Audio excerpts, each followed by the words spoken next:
4월 14일 수요일입니다. 오늘 새벽 우리에게 주시는 하나님의 말씀은 사도행전 24장 1절부터 9절까지 말씀입니다. 닷새 후에 대제사장 아나니아가 어떤 장로들과 한 변호사 더둘로와 함께 내려와서 총독 앞에서 바울을 고발하니라. 바울을 부르매 더둘로가 고발하여 이르되, 벨릭스 각하여, 우리가 당신을 힘입어 태평을 누리고 또 이 민족이 당신의 성견으로 말미암아 여러 가지로 개선된 것을 우리가 어느 모양으로나 어느 곳에서나 크게 감사하나이다. 당신을 더 괴롭게 아니하려 하여 우리가 대강 여쭈옵나니 관용하여 들으시기를 원하나이다. 우리가 보니 이 사람은 전염병 같은 자라. 천하에 흩어진 유대인들을 다 소유하게 하는 자요 나사렛 이단의 우두머리라. 그가 또 성전을 더럽게 하려 함으로 우리가 잡아싸우니 당신이 친히 그를 신문하시면 우리가 고발하는 이 모든 일을 아실 수 있나이다 하니 유대인들도 이에 참가하여 이 말이 옳다 주장하니라. 아멘. 성도는 세상에서 부름받은 자들이고 동시에 세상으로 보냄받은 자들입니다. 우리를 하나님의 자녀로 부르신 이유는 세상으로 보내기 위해서입니다. 그렇다면 우리를 세상으로 보내신 이유가 무엇일까요? 마태복음 5장 13절과 14절에 보면 너희는 세상의 소금이고 빛이라고 하셨습니다. 성도는 세상의 부패를 방지하고 치유하는 소금이고 어두운 세상을 밝히고 죄와 악을 몰아내는 빛입니다. 세상 속에서 복음의 능력으로 선한 영향력을 나타내고 예수님의 사랑으로 한 생명이라도 더 구원하라고 우리를 세상에 보내신 것입니다. 이방인의 사도로 보냄받은 바울, 그의 삶은 한 영혼이라도 더 구원하기 위해 자기의 생명을 아끼지 않았습니다. 억울하게 매맞고 고발당하고 위협당하는 상황에도 당황하거나 화를 내지 않고 태연하게 예수님의 사랑을 증거하였습니다. 자신을 변명하는 기회가 주어졌을 때도 자기를 변명하는 것이 아니라 도리어 복음을 증거하는 기회로 삼았습니다. 오늘 본문도 이 바울이 억울하게 고발당하는 내용인데 오늘 본문의 말씀 속에서 복음을 증거하는 사명을 감당해야 할 성도로 어떤 자세를 가져야 할지 주님의 음성을 듣는 시간 되기를 바랍니다.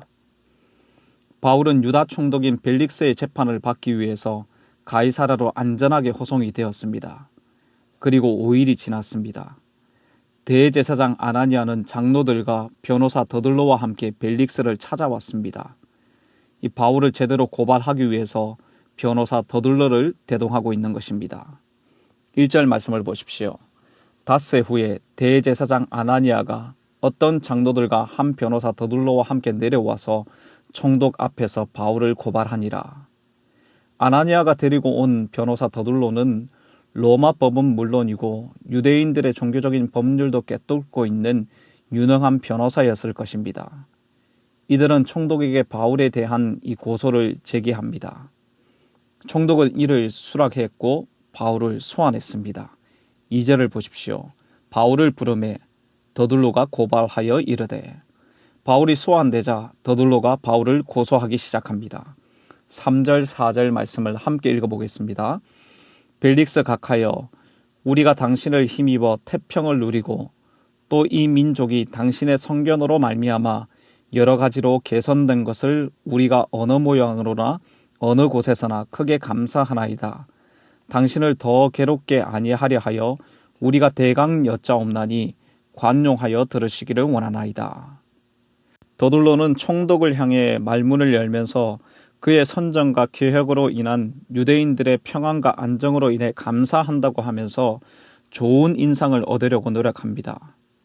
그러나 더둘로의 아부적인 발언과는 정반대로 벨릭스 총독의 유다 통치는 이 안정과 평안이 아니라 많은 정치적인 불안과 소요를 일으켰습니다.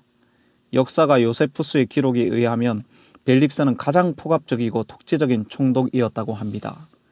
그의 통치 기간 중에 유대 땅에 유례없는 이 최악의 혼란이 여러 방면에서 일어났고 뇌물수수와 폭력으로 인해서 유대인들에게 혐오감을 던져주었다고 합니다.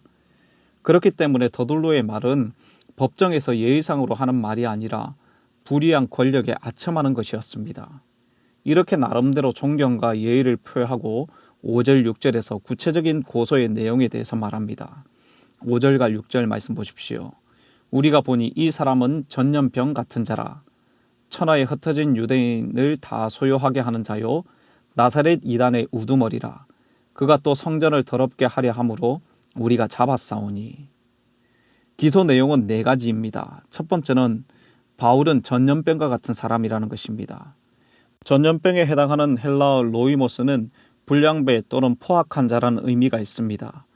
그러니까 바울이 백성들의 평안을 해치는 극히 해악한 존재라는 것입니다. 더둘로의 주장대로라면 벨릭스의 선정으로 유대인들이 누리는 평안을 해치는 자가 바울이라는 것입니다.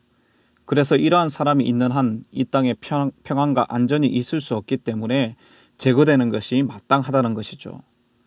두 번째 내용은 유대인들을 선동하는 자라는 것입니다. 이 내용은 표면적으로 볼 때 종교적인 문제인 것처럼 보이지만 사실은 정치적인 문제를 제기한 것입니다. 소란을 일으키고 폭도를 주동하여 로마 당국에 피해를 입히는 자라는 것이죠. 세 번째로 주장한 것은 나사렛 이단의 우두머리라는 것입니다. 두 번째 내용과 마찬가지로 소동을 일으키는 조직의 우두머리, 예수를 따르는 나사렛 이단의 조직의 두목이라는 것입니다. 이 말은 예수의 사상을 계승한 우두머리로 유대인을 선동하여 로마에 반역하려 한다는 것입니다. 네 번째는 성전을 더럽히는 자라는 것입니다. 성전을 더럽혔다는 것도 유대인들의 삶의 중심인 성전을 더럽힘으로 유대인들의 삶을 말살하려 한다는 정치적인 의미의 기소 내용인 것입니다.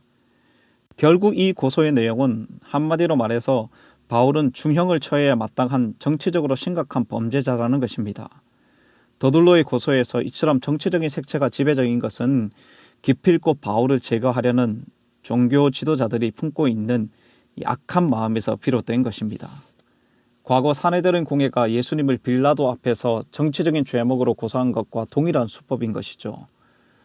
오늘 본문에 보면 6절 하반절부터 8절 상반절은 없다고 표시되어 있는데 어떤 사본에는 이런 내용이 있다고 하면서 나눠주에 설명하고 있습니다.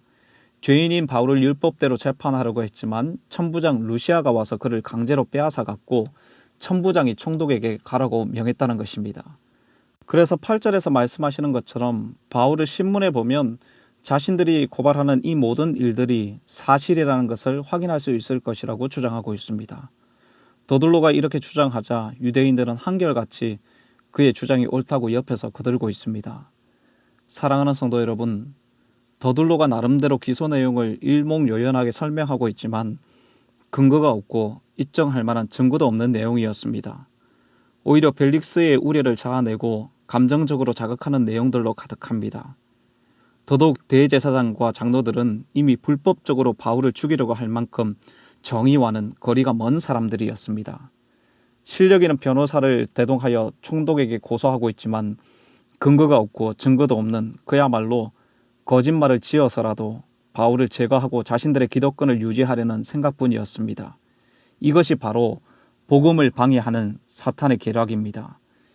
빛의 천사로 둔감하여 거짓으로 공동체를 이간하고 성도들을 무너뜨리고 복음 증거를 방해하는 악한 사단의 전략입니다. 성도 여러분, 이 모든 거짓된 일들을 지켜보고 있는 바울의 마음이 어땠을까요? 진실한 말이 아니라 거짓된 말로 자신을 기소하는 이 모든 말들을 들으면서 어떤 마음이 들었을까요? 제가 만약 이런 상황에 있었다면 너무 억울하고 분하여 힘들었을 것 같습니다. 그러나 바울은 내일 본문에서 살펴보겠지만 흥분하지 않고 태연하게 자신을 변호합니다. 사랑하는 성도 여러분, 거짓으로 바울을 고소하는 이런 상황을 보면서 복음 전파의 사명을 감당하는 성도로 어떤 삶의 태도를 가져야 하겠습니까? 첫 번째로, 성도는 비난이 오더라도 그것을 다 받아내는 예수님의 모습을 배워야 합니다. 여러분, 예수님께서 어떻게 하셨습니까? 자신을 비난하고 박해하는 사람들을 십자가의 사랑으로 품으셨습니다. 모든 것을 다 받아내셨습니다. 억울한 송사 앞에서도 결국에는 예수님이 증거되고 복음이 증거되어야 하기에 화를 내거나 흥분하는 것이 아니라 기꺼이 다 받아내는 주님의 마음을 가지시기를 바랍니다. 두 번째로, 성도는 하나님의 방법을 따라가야 합니다. 내가 목표하고 목적하는 것을 이루기 위해서 수단과 방법을 가리지 않으려는 유혹이 우리에게 수시로 찾아옵니다. 세상은 그렇게 할지 몰라도 성도는, 하나님의 자녀는 그렇게 하면 안 됩니다. 사업을 하고 거래를 할 때 정직해야 합니다. 직장 생활을 할 때도, 공부를 할 때도, 사람들과의 관계에서도 진실해야 합니다. 검은 욕망에 사로잡혀 사악하고 파렴치한 수단을 사용해서는 절대로 안 되는 것입니다. 수단과 방법을 가리지 않고자 하는 그런 유혹을 이겨내고 철저하게 하나님의 방법을 따르고 하나님의 말씀의 가치를 따라 선택하고 결정해야 합니다. 하나님의 방법을 따르는 성도님들 되시길 바랍니다. 마지막 세 번째로, 성도에게 합당한 말을 해야 합니다. 악한 자는 어떻게 말합니까? 거짓을 말하고 망령되게 말하고 저주하고 아부하고 속이고 모욕하는 말을 하지만 성도는 달라야 합니다. 성도는 아름답고 진실하고 선하고 충성스럽고 지혜롭고 감사하고 축복하고 회복하는 말을 해야 합니다. 말을 잘하고 논리적으로 하는 것보다 더 중요한 것은 거짓 없이 진실하게 해야 합니다. 오늘 예배하는 모든 성도님들의 삶이 복음을 증거하는 사명자로 거짓 없이 진실하며 하나님의 방법을 따르며 어떤 비난 앞에서도 예수님과 같이 품고 받아내는 모든 성도님들의 삶이 되시기를 주님의 이름으로 축복합니다. 기도하겠습니다. 하나님 아버지, 오늘 우리에게 주신 하루의 삶이 복음 증거의 사명을 잘 감당하는 삶이 되게 하옵소서. 어떤 비난 앞에서도 예수님처럼 다 받아내고 품게 하시고 예수님께서 우리에게 가르치신 방법을 따르게 하시며 거짓 없이 진실하게 살아가는 삶이 되게 하여 주시옵소서. 늘 복음의 기쁨과 감격이 우리 안에 흘러넘쳐 이웃에게 증거되게 하옵소서. 이 모든 말씀 예수님의 존귀하신 이름으로 기도드립니다. 아멘. 합심으로 기도하실 때 오늘 주신 말씀을 붙들고 기도하시고 주간 기도 제목에 따라서 전도와 선교를 위해서 기도하겠습니다. 우리 교회가 부산 지역에 죽어가는 영혼을 살리는 교회 되도록 영혼을 품고 기도하며 전도하는 교회 되도록 기도해 주시기를 바랍니다. 우리 교회가 파송하고 후원하는 선교사님들과 세계 선교를 위해서도 기도해 주십시오. 합심 제목과 코로나19의 빠른 종식을 위하여 또 개인적인 기도 제목으로 기도하도록 하겠습니다. 함께 기도하겠습니다.